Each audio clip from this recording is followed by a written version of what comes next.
Hi everyone, and welcome to our Thrive in 5 message for today. My name is Paul Howells and I'm part of the leadership team at Smallthorn Community Church in Castleford.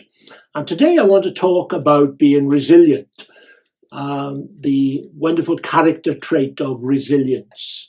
You probably would have read at some time the fable of the donkey who fell down the farmer's well, and the farmer struggled to get the donkey out of the well. He tried many attempts to pull the donkey out, but all to no avail, and eventually gave up and decided that the donkey being old, he would bury the donkey in the well.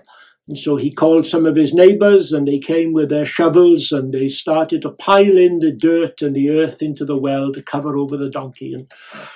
But the donkey was smart, and he decided that he wasn't having any of this. And as the earth was falling on him, he shook it off and it fell to his feet.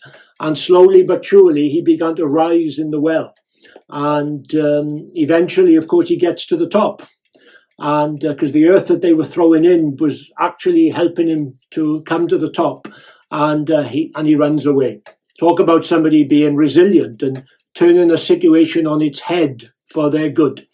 And resilience is a wonderful character. We've seen it during the pandemic. We've seen it during lockdown, how people in all stratas of society, the NHS, the education world, the business world, the community, and even the church, thank God, we've seen resilience from people.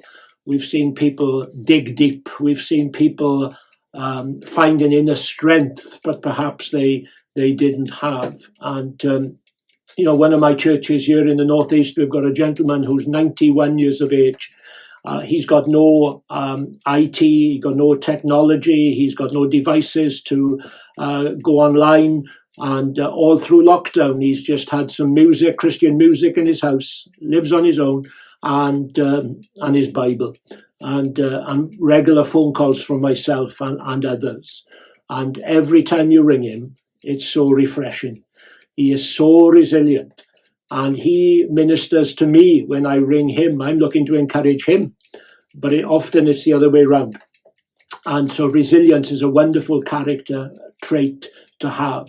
It's often referred to rubber band people, people who are stretched to the limit, but they bounce back to their original shape and design, and whatever people go through. And through this lockdown, people have gone through all kinds of things, tragic things, and illness, and bereavement, and many other things. But a resilient person always bounces back, and I pray that you will have that trait of resilience in your Christian life.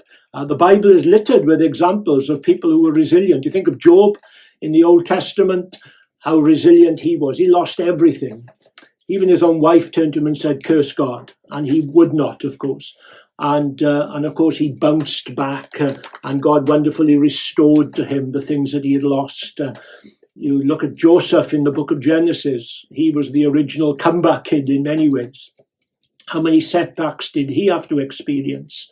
But so resilient, put in a pit, put into prison, misunderstood, falsely accused, betrayed, and yet eventually became the Prime Minister of Egypt. Incredible. And Paul and Silas in prison in Philippi, they could have had a pity party, but they decided to have a praise party.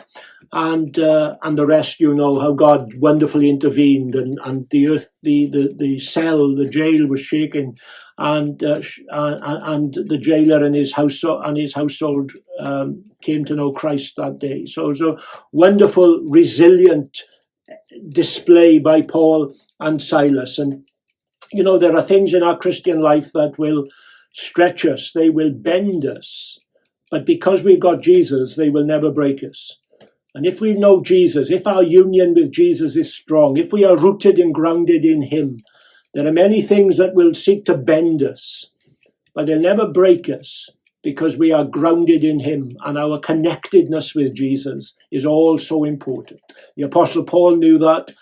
When you think of what he went through, he was shipwrecked, he was put in prison, falsely accused, misunderstood. He was the cause of a riot very often in a city. all these things. And he says, it's these things have served to further the gospel. He was a resilient man. And I pray that you will have known that spirit of resilience during this lockdown period, that you would have just learned to dig deep with church buildings being closed. I trust that you and God have had a ever developing, increasing relationship during the time of this lockdown. And so continue to be resilient, because when you're resilient, you resist and resist the devil. And so I trust that your resilience will be based on the fact that if God is for you, then who can be against you? I pray today that you will be as a resilient a person as God wants you to be. I trust you've enjoyed this little talk, and if you have any if you want any further information about the church, then there'll be an email address along the bottom coming up, and you can contact Small Thorn Community Church, and we would love to follow through with you. The Lord bless you. Thank you for tuning in. Have a good day.